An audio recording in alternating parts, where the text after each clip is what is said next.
Morning students of BA, BSc, BCom first semesters. इसके पहले हमने कुछ क्वेश्चंस देखे थे, उसके आगे के क्वेश्चन हम देखेंगे।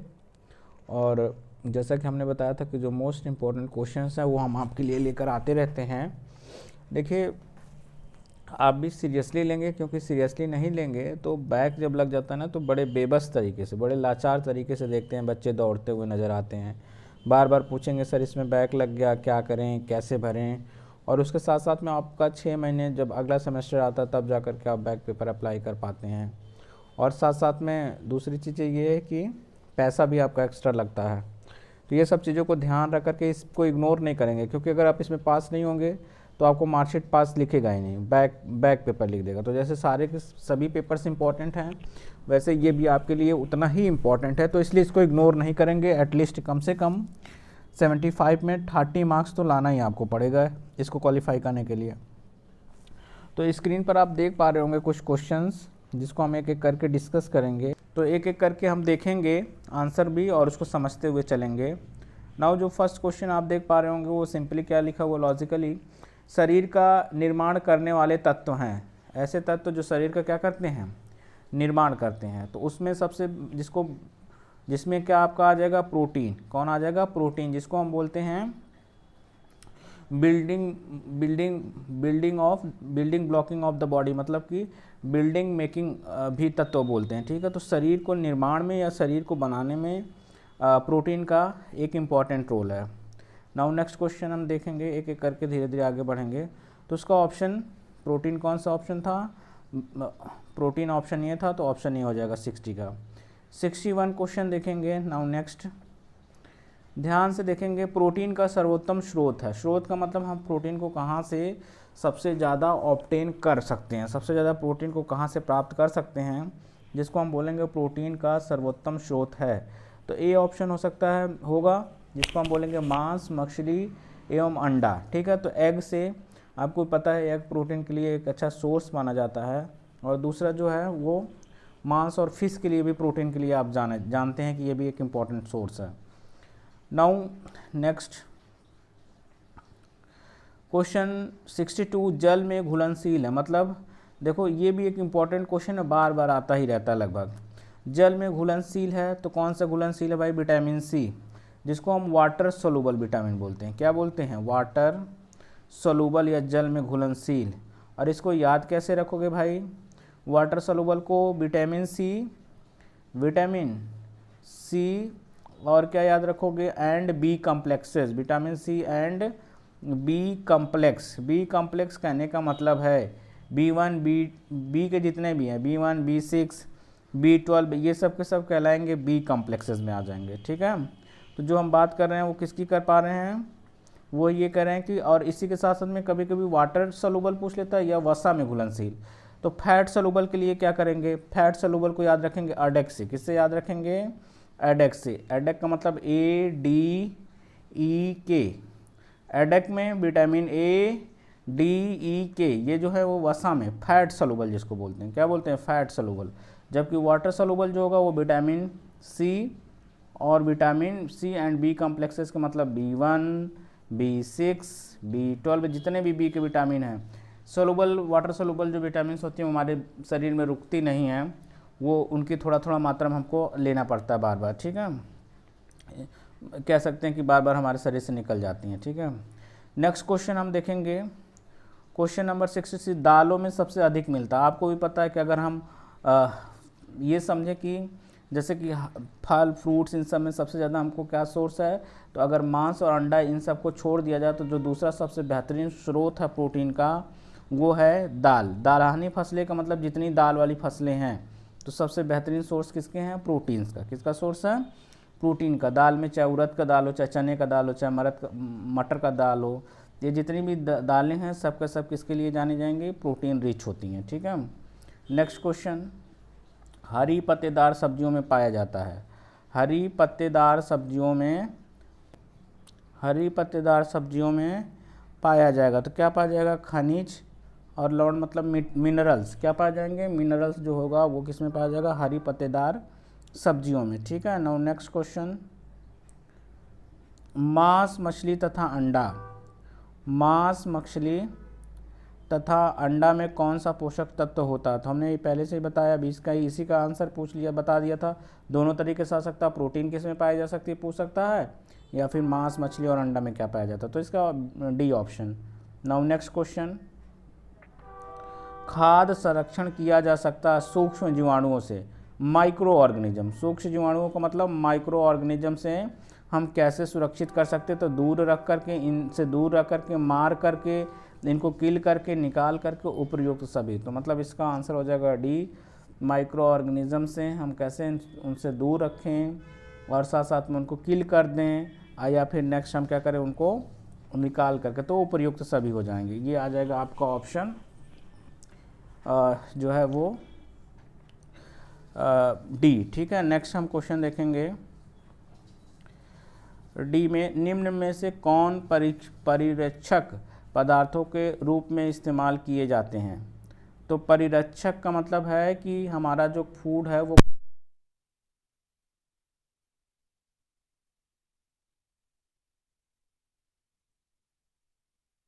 देखो, इनमें से अगर किसी चीज़ में चीनी, नमक, सिरका ये सब डाल दिया जाए तो वो जल्दी ख़राब नहीं होता। इसीलिए जो मिठाई होती है, जिस मिठाई में चीनी, सीरा जिसको बोलते हैं, जैसे जलेबी, वह जल्दी ख़राब नहीं होगी। तो ऐसे मिठाई जो प्योर चीनी को, जैसे चीनी का लड्डू है तो प्योर चीनी का, तो वो जल्दी ख़राब नहीं होगा। अगर उसमें मिक्स है तो जल्दी। इसी तरह से नमक, फिर हम इसकी तरह से सिरका का भी इस्तेमाल करते हैं अचार वगैरह बनाने में। और जो ऑयल होता है, तो ये जो ऑयल है, चीनी है, ये सब जो है वो माइक्रो ऑर्गेनिज्म को जर्मिनेट या उगने नहीं देते हैं, जर्मिनेट होने या उगने नहीं देते हैं। ठीक है, तो इसका ऑप्शन हो जाएगा डी। कौन सा ऑप्शन हो जाएगा? डी। नाउ नेक्स्ट क्वेश्चन, प्रदूषित भोजन खाने से कौन सी बीमारी होती है? सिंपल सा लॉजिक है, प्रदूषित भोजन खाने से कौन सा बीमारी होती है? तो पीलिया। कौन सी होगी? पीलिया। टीबी, देखो ये भी कम्युनिकेबल ही है, लेकिन टीबी किसी को हुई है तब वहाँ से अगर चला गया अगर चीज़ें, तो वो टीबी हो जाएगी। ठीक है। नाउ टेटनस का, टिटेनी, कुष्ठ रोग का, तो जो होगा इसमें कौन होगा? टीबी। नेक्स्ट क्वेश्चन, निम्न में से कौन सही नहीं है? निम्न में से कौन सही नहीं है? देखो पेपर सिंपल आता है, लेकिन तब भी आप 30 मार्क्स नहीं ला पाते, इसलिए ध्यान से देखेंगे। निम्न में से कौन सही नहीं है? पहला ऑप्शन है मलमूत्र पानी में घुलनशील होता है, जल भोजन को संतुलित करता है, निर्जलीकरण घातक होता है, तो जल की प्राप्ति भोजन से होती है। तो निम्न में से कौन सा सही नहीं है? जल की प्राप्ति भोजन से होती है, तो जल की प्राप्ति भोजन से कहाँ से होगी? भोजन से नहीं, जल हमको अलग से लेना पड़ता है। ठीक है, और ये बातें बाकी ऊपर वाली जो हैं वो सब सही हैं, तो इसका हो जाएगा डी ऑप्शन। कौन सा ऑप्शन हो जाएगा? डी। नाउ नेक्स्ट क्वेश्चन, थकान महसूस होने का कारण है शरीर में। थकान महसूस होने का कारण है, थकान महसूस होने का कारण है शरीर में किस चीज़ की कमी होना? कैलोरी या ऊर्जा की कमी, जिसको हम क्या बोलेंगे? कैलोरी की कमी। कैलोरी की कमी होने की वजह से क्या महसूस होगा? थकान महसूस होगी। ठीक है, तो ऑप्शन हो जाएगा इसका डी, कैलोरी की कमी होने की। ठीक है, रक्त की कमी नहीं, पित्त की, ऑक्सीजन की नहीं, कैलोरी की। अब देखो ऐसे ही क्वेश्चंस आ जाते हैं, आप गलत करके आ जाते हैं। संतुलित आहार ना ग्रहण करने से क्या प्रभाव पड़ता है? भाई प्रॉपर डाइट नहीं लेंगे तो शरीर का शक्ति कम होगा, शरीर में भार बढ़ेगा, ज़्यादा फैटी चीज़ें ले रहे हैं तो कमजोरी महसूस होगी, तो उपयुक्त सभी डी ऑप्शन। ठीक है, उपयुक्त सभी को आप ध्यान रखेंगे, इग्नोर नहीं करेंगे कि जो मन वो कर दिए। ठीक है, तो क्या हो जाएगा? उपयुक्त सभी। तो बैलेंस डाइट नहीं होगी तो या तो मोटापा बढ़ जाएगा या कुछ तत्वों की कमी हो जाएगी, जिससे बीमारियां होना, शरीर में थकान महसूस करना, कमजोरी होना, ये सब दिक्कतें होंगी संतुलित आहार ना लेने पर। विटामिन बी की कमी से बच्चों को कौन सा रोग होता है? भाई विटामिन बी की, अब देखने के लिए यहाँ तो विटामिन बी से याद रखोगे, B for beriberi. Vitamin A की कमी से नाइट ब्लाइंडनेस, विटामिन बी की कमी से बेरी बेरी, विटामिन सी की कमी से स्कर्वी, विटामिन डी की कमी से रिकेट्स, हड्डियां कमज़ोर होना। तो ऐसे छोटे छोटे चीज़ें जो है वो आप ध्यान रखेंगे। नाइट ब्लाइंडनेस का मतलब रतौंधी। ठीक है, now next question, vitamin D की कमी से कौन सा? देखो आ गया क्वेश्चन। अब विटामिन बी का सबसे बेहतरीन स्रोत क्या है? सनलाइट, सूरज की रोशनी ही से हम विटामिन बी को प्राप्त कर सकते हैं। अब विटामिन बी की कमी से कौन सा रोग होगा? देखो यहाँ पर आ गया रिकेट्स, ऑप्शन सी। ऐसे ही छोटे छोटे क्वेश्चंस आते हैं, ज़्यादा टफ नहीं रहते हैं। नाउ निम्नलिखित में से कौन सा पोषणहीनता से संबंधित रोग है? पोषणहीनता मतलब सही से बैलेंस डाइट या पोषण ना मिल पाने की वजह से कौन सा रोग होता है? इन्फ्लुएंजा नहीं होगा, ब्रोंकाइटिस भी नहीं होगा, ब्रोंकाइटिस जो है वो लंग्स का प्रॉब्लम है, ठीक है। एनीमिया भी तो, और मलेरिया मच्छर से। तो एनीमिया कौन सी बीमारी होगी? एनीमिया की बीमारी, ठीक है। नेक्स्ट क्वेश्चन, क्वेश्चन 75 वनस्पति प्रोटीन। अच्छा, उस बार हम जो तुमसे बात कर रहे थे, आप लोगों से कह रहे थे कि अगर हम ये बात कह रहे थे कि मांस से तो अंडे से मिल गया, मछली से मिल गया, लेकिन अगर कोई पूछ दे वनस्पति में प्रोटीन का सोर्स, तो वो दाल वाली चीज़ है, जिसको दलहनी फसल। तो इसमें देखो, अब इसमें देखो सोयाबीन कौन है? सोयाबीन में सबसे अच्छा प्रोटीन पाया जाता है। हालांकि मूंगफली में भी प्रोटीन होता है, लेकिन अब यहाँ पर सबसे बेहतरीन जो सोर्स है वो कौन है? सोयाबीन है। सोयाबीन में अगर हम बात करें मीट मछलियों को छोड़ करके, तो सोयाबीन में भी अच्छा सोर्स है प्रोटीन का। दाल भी प्रोटीन का सोर्स है, मूंगफली भी प्रोटीन का सोर्स है। तो इस तरह से ध्यान रखेंगे। अब क्वेश्चन इधर उधर थोड़ा सा हो जाता है, बस गलत करके चले आते हैं आप लोग, तो इस चीज़ों को ध्यान रखेंगे। प्रोटीन की कमी से बच्चों को कौन सा रोग होता है? कई बार चर्चा कर चुके हैं, फिर बता देते। क्वासिकर और मरस्मस भी होता है, दोनों में अंतर एज की है बस। नौ, भोजन में आयोडीन की कमी से कौन सी बीमारी होती है? सिंपल लॉजिक है, जिसको हम बोलते हैं घेंघा रोग, या जिसको हम ये घेंघा रोग। ऑप्शन क्या हो जाएगा? बी, ठीक है। गले में सूजन आ जाती है, इसलिए इसको घेंघा रोग कहते हैं। तो ये किसकी वजह से होगा? विटामिन ये आयोडीन की कमी से होगा, ठीक है। ग्वाइटर जिसको बोलते हैं। नाउ नेक्स्ट, जल की कठोरता कितने प्रकार की होती है? जल की कठोरता कितने प्रकार की होती है? तो ये ऑप्शन हो जाएगा बी, 2 प्रकार की, ठीक है। नाउ नेक्स्ट, भोज्य पदार्थों में सस्ते खाने योग्य एवं ना खाने योग्य पदार्थों की मिलावट को कहते हैं, क्या कहेंगे? मिश्रण कहेंगे। क्या कहेंगे? अपमिश्रण। क्या कहेंगे? 2 चीज़ों को मिला दिया जाता है, दुकान वाले ऐसा अक्सर करते हैं, तो उसको बोलेंगे अपमिश्रण। नेक्स्ट क्वेश्चन, आहारीय मिलावट का अर्थ है। खाने वाली चीज़ों में मिलावट का क्या अर्थ है भाई? खाद्य पदार्थ की गुणवत्ता स्तर को निम्न करना। मिलावट कर दोगे तो क्वालिटी डिक्रीज कर जाएगी। लेकिन अब ये कहोगे कि सर क्यों क्वालिटी डिक्रीज करते हैं? भाई मिलावट इसलिए करते हैं ताकि उनको प्रॉफिट हो, तो दुकान वाले ऐसा करके क्वालिटी भले डिक्रीज हो जाएगी। खेसारी दाल के अधिक सेवन से होता है, इसके पहले भी हमने चर्चा कर दिया था, कौन सा रोग होगा? लेथालिज्म, या जिसको हम बोल रहे थे पोलियो का भी रोग, या लकवा मार जाना भी इसी की दाल की वजह से होता है। पहले उगाई जाती थी, अभी ये बंद के कगार पे है, ठीक है। अब ये दालें नई मार्केट में उगाई जाती हैं, ठीक है। नाउ नेक्स्ट क्वेश्चन देखेंगे हम, कार्बोहाइड्रेट का सबसे सरल रूप है। कार्बोहाइड्रेट का सबसे सरल रूप क्या है? ग्लूकोज। ग्लूकोज हम लोग जो लेते हैं वो ग्लूकोज में कन्वर्ट होकर के ही एनर्जी हमको मिलती है, ठीक है। तो कार्बोहाइड्रेट से क्या बनेगा? ग्लूकोज। दूध अच्छा स्रोत है कैल्शियम का, तो सबसे अच्छा देखो, वैसे तो कई चीज़ें हैं इसमें, लेकिन सबसे यहाँ से अच्छा स्रोत पूछा तो कैल्शियम रिच होता है मिल्क। किसका? Calcium rich. हालांकि बातें करें तो इसमें और भी चीज़ें, ज़्यादातर ये संपूर्ण आहार में आता है, सभी चीज़ें होती है सिर्फ विटामिन सी को छोड़ करके। नाउ नेक्स्ट क्वेश्चन, घर में स्थान की कमी होने पर देहातों में खाना खाने की व्यवस्था की जाती है, बरामदे या छत पर। तो कहाँ पर किया जाता है? गांव में ज़्यादातर लोग कहाँ पे खाते हैं? छत या बरामदे पर। नाउ नेक्स्ट देखेंगे, सीमित स्थानों द्वारा समुचित पोषण हेतु पूर्व से किया गया नियोजन को कहते हैं। सीमित साधनों द्वारा, कम चीज़ें हैं तो हम लोग पहले से व्यवस्था कर देते हैं। आहार आयोजन, खाने पीने की व्यवस्था लोग करते हैं, तो आहार आयोजन मतलब कम जगह है, कम स्पेस है, तो उसमें कैसे एडजस्टमेंट करेंगे, ये सब चीज़ें हम करके रखते हैं, तो उसको बोलते हैं आहार आयोजन, खाना खाने से पहले तैयारी। निम्न में से कौन सा पोषणहीनता से संबंधित रोग है? पोषणहीनता से तो अनीमिया, अब इसके पहले भी आया था ये क्वेश्चन। नाउ नेक्स्ट देखेंगे, निम्न में से कौन सा भोजन पौष्टिक तत्वों से संबंधित तत्वों से संबंध बनाने की विधि है? तो ये इनमें से सभी हो जाएगा। पोषक तत्वों को हम कैसे बनाते हैं? मिश्रण करके, खीमीकरण, अंकुरण करके, तो इसमें से सभी। अंकुर का मतलब चना वना हम जो उगाते हैं, तो पहले इसको भिगो देते हैं, पहले भिगो करके खाते हैं ताकि उसमें जो है वो पोषण तत्व बढ़ जाए, तो उसी का अंकुरीकरण लिखा हुआ है। इनमें से कौन सा ऊर्जा शक्ति देने वाला पोषक तत्व नहीं है? कौन सा ऐसा है जो हमको पोषक तत्व नहीं, तो खनिज और ये लवण जो है, बाकी हमको कार्बोहाइड्रेट से ऊर्जा, वसा और प्रोटीन से हमको ऊर्जा मिलेगी। हमने बताया था कि सबसे पहले नंबर पे कार्बोहाइड्रेट है 60%, फिर उसके बाद कौन है, फैट है, और फैट के बाद प्रोटीन है, और प्रोटीन ज़्यादा दिन साथ नहीं देती है।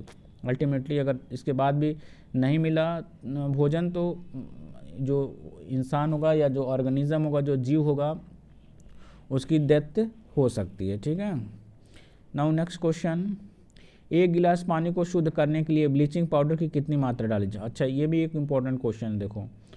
देखो बात ये है कि एक गिलास पानी की बात कर रहा है, ब्लीचिंग पाउडर जिसको क्लोरीन की गोली बोलते हैं, आती है गोली और पाउडर दोनों फॉर्म में, जिसका हम इस्तेमाल करके पानी को शुद्ध कर सकते हैं। ठीक है। तो ये बातें भी बहुत अच्छी बात है कि एक गिलास पानी को शुद्ध करने के लिए ब्लीचिंग पाउडर की कितनी मात्रा डाली जानी चाहिए, तो ये हो जाएगा 1 चाय चम्मच इतना, 1 चाय चम्मच इतना एक गिलास में, तो पानी शुद्ध हो जाता है। ठीक है। कई लोग जो फैमिली थोड़ी पढ़ी लिखी समझदार लोग हैं, वो लोग अपने घरों में ये चीज़ें करते हैं कि टंकी जो होती है उनके ऊपर रखी हुई, इसमें 15 दिन 1 महीने में 1 पैकेट ब्लीचिंग पाउडर डाल देते हैं ताकि सब पूरी तरह से साफ़ हो जाए, जर्म वर्म खत्म हो जाते हैं, micro organism. Now next question, जल ज़्यादा ऊष्मा और शक्ति प्रदान करने वाले पदार्थ हैं, ज़्यादा ऊष्मा और शक्ति प्रदान करने वाले पदार्थ हैं, तो वो वसा। देखो हम लेते कार्बोहाइड्रेट, लेकिन जब इमरजेंसी में वसा को ऐसे समझो जैसे बैंक का पैसा। ये बातें सही है कि जो सबसे ज़्यादा चीज़ें हमको मिल पाएगी वो मिलेगी किससे, कार्बोहाइड्रेट से।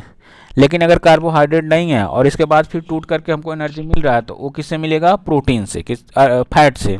प्रोटीन बहुत कम मात्रा में एनर्जी प्रोवाइड करता, तो इसलिए कह रहा है कि ज़्यादा ऊष्मा शक्ति प्रदान, लेकिन फैट इमरजेंसी में टूटेगा, कार्बोहाइड्रेट नहीं है तब। ठीक है। जैसे आप लोग भूख लगती है फिर थोड़ी देर बाद शांत हो जाती है, क्योंकि फैट डिजॉल्व होकर के एनर्जी दे देता है। नेक्स्ट क्वेश्चन, जल शुद्धिकरण के लिए तथा क्लोरीन रसायनों का प्रयोग किया जाता है। एलम किसका किया जाता है, एलम, जल शुद्धिकरण के लिए एलम या फिर तथा क्लोरीन रसायनों का। ठीक है। तो इस तरह से इसका इस्तेमाल करेंगे, एलम का। नाउ नेक्स्ट, जल में 2 प्रकार की अशुद्धियाँ पाई जाती हैं, एक ऐसी अशुद्धियाँ होती हैं जो अघुलित होती हैं और दूसरी कैसी होंगी, घुलनशील होंगी। ठीक है।